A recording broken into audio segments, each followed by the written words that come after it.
Hi friends, welcome back to my channel. ఈరోజు Indian పాలిటీలో part 3 bits కోసం తెలుసుకుందాం. అలాగే ఎన్నికల అధికారుల పేర్లు, మనకు తెలియని పేర్లు కూడా కొన్ని తెలుసుకుందాం.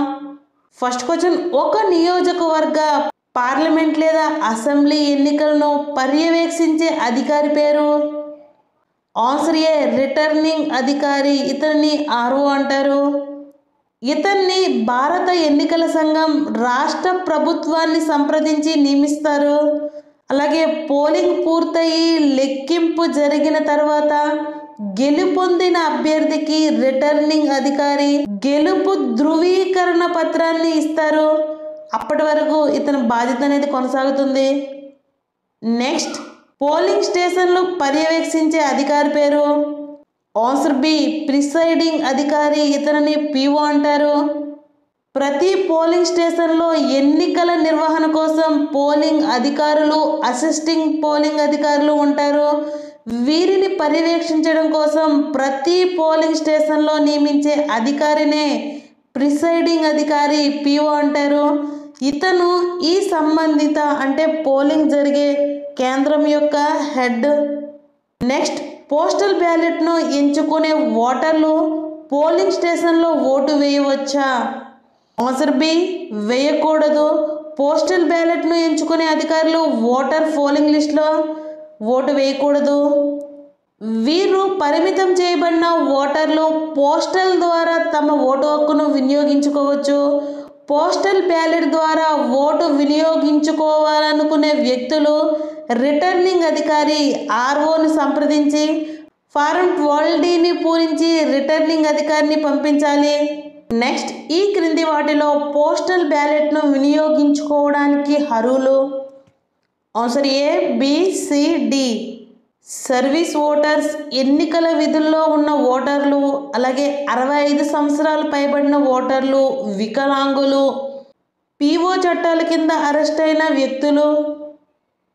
నెక్స్ట్, ప్రవాస భారతీయులకు ఇంటెలిజెన్స్ గూఢచారి సిబ్బంది తమకు నచ్చిన వారి ద్వారా ఓటు వేసే విధానాన్ని ఏమంటారు?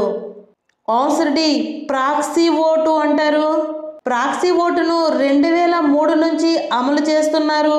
ఎన్నికల సంఘం ప్రవాస భారతీయుల కోసం ఓవర్సీస్ ఇండియన్ ఓటర్స్ పోస్టర్లను ప్రారంభించింది.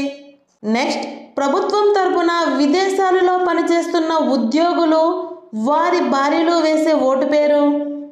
ఆన్సర్ ఏ సర్వీస్ ఓటు. సర్వీస్ ఓటర్ యొక్క భార్య కూడా సర్వీస్ ఓటర్గా నమోదు చేసుకోవచ్చును. సర్వీస్ ఓటర్ను నమోదు చేసుకున్న వ్యక్తి సాధారణ ఓటర్గా నమోదుకి అవకాశం లేదు. నెక్స్ట్, జర్నలిస్టులు అంటే media persons normal railway service వారు ఓటు వేసే ఓటు పేరు? ఆన్సర్ ఏ అబ్సెంటిన్ ఓటర్స్. నెక్స్ట్, రాష్ట్రపతి, ప్రధానమంత్రి, గవర్నర్లు ఓటు వేసే విధానాన్ని ఏమంటారు? ఆన్సర్ సి స్పెషల్ ఓటర్స్ అంటారు. నెక్స్ట్, ఓటు వేయడానికి వెళ్ళేసరికి తమ ఓటును వేరొకరు వేసినట్లయితే అసలైన ఓటరుకు ఓటు వేసే అవకాశాన్ని కల్పించడాన్ని ఏమంటారు? ఆన్సర్ డి టెండర్ ఓటు అంటారు. నెక్స్ట్, ఓటర్ ఉద్దేశపూర్వకంగా కానీ అనుకోకుండా కానీ బ్యాలెట్ పనిచేయకుండా మారితే అది ఇన్వాలిడ్గా మారుతుంది. దీనిని ఏమంటారు? దీనిని స్పాయిల్డ్ ఓట్ అంటారు.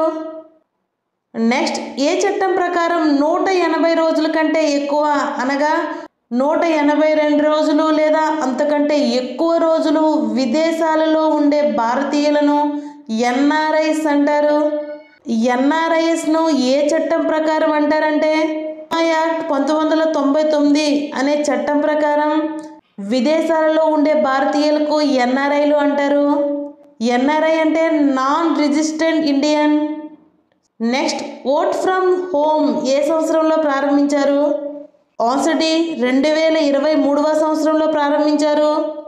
ఓట్ ఫ్రమ్ హోమ్ను 2023వ సంవత్సరంలో కర్ణాటక ప్రభుత్వం విధానసభకు జరిగిన ఎన్నికలలో 80 సంవత్సరాలు పైబడిన వారికి, అలాగే దివ్యాంగులకు సెంట్రల్ ఎలక్షన్ కమిషన్ మొట్టమొదటిసారిగా ఓట్ ఫ్రమ్ హోమ్ కల్పించినది. ఎన్నికల సంఘం సిబ్బంది ఫామ్ 12D వారి చేత పూరించి ఈ ప్రక్రియ వీడియో రికార్డింగ్ చేస్తారు. నెక్స్ట్, సెంట్రల్ ఎలక్షన్ కమిషన్ ప్రారంభించిన దివ్యాంగులు ఇంటి నుండి ఓటు వేసే మొబైల్ యాప్ పేరు? ఆన్సర్ సి, సాక్ష్యం యాప్. ఇది 2023వ సంవత్సరంలో ప్రారంభించారు.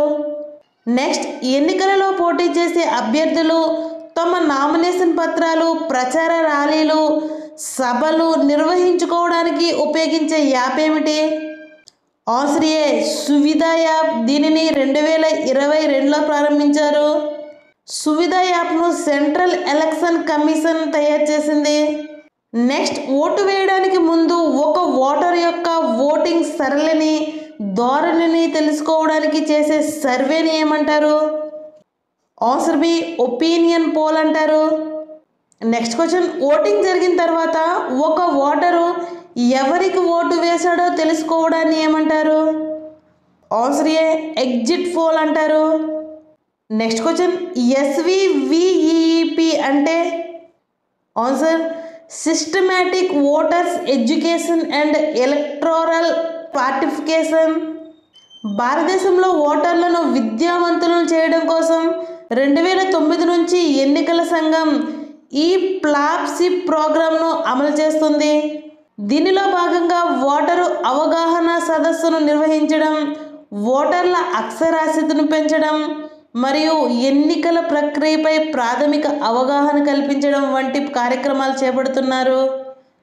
నెక్స్ట్, VVPAT అనగా? Answer, voter verifiable paper audit trail. Next, IIIDEM అనగా?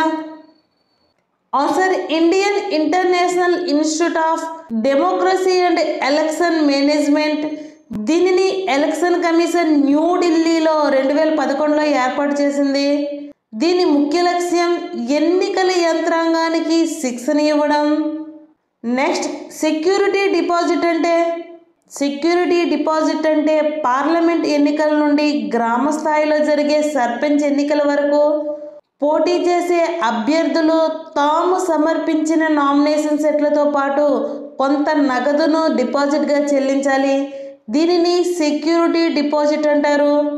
రాజ్యసభ, లోక్సభ అభ్యర్థులకైతే జనరల్ OBC వాళ్ళకు 25,000, లోక్సభ, రాజ్యసభ అభ్యర్థుల SC ST క్యాస్ట్ వాళ్ళకైతే 12,500, రాష్ట్ర శాసనసభ, శాసన మండలి అభ్యర్థులకు జనరల్ OBC అయితే 10,000, అలాగే రాష్ట్ర శాసనసభ, శాసన మండలి అభ్యర్థులు SC ST వాళ్ళకైతే 5,000 ఈ సెక్యూరిటీ డిపాజిట్కి చెల్లించాలి. పోటీ చేసిన అభ్యర్థికి పోలై చెల్లిన ఓట్లలో 1/6వ వంతు కన్నా ఎక్కువ ఓట్లు వస్తే అతనికి డిపాజిట్ దక్కినట్లుగా, రాకపోతే డిపాజిట్ కోల్పోయినట్లుగా పరిగణిస్తారు. అంటే పోలింగ్ చెల్లిన ఓట్లు 1,00,000 అనుకుంటే 16,666 ఓట్లు అనేది డిపాజిట్ మార్కుగా పరిగణిస్తారు. దీనికంటే తక్కువ వస్తే అతను డిపాజిట్ కోల్పోయినట్లుగా పరిగణిస్తారు. 2024లో ఎన్నికల సంఘం మారుమూల ప్రాంతంలోని ఓటర్స్ వారి ఓటు హక్కును వినియోగించుకోవడం కోసం, ఓటర్ టర్నౌట్ పెంచడం కోసం ఎన్నికల సంఘం ప్రవేశపెట్టిన విధానం పేరు remote voting facility. Next, electoral bond scheme అంటే? రాజకీయ పార్టీలకు విరాళాలు ఇవ్వాలనుకున్న పౌరులు లేదా సంస్థలు ఎలక్టోరల్ బాండ్స్ను కొనుగోలు చేసి ఈ బాండ్స్ ద్వారా రాజకీయ పార్టీలకు విరాళాలు ఇవ్వచ్చు.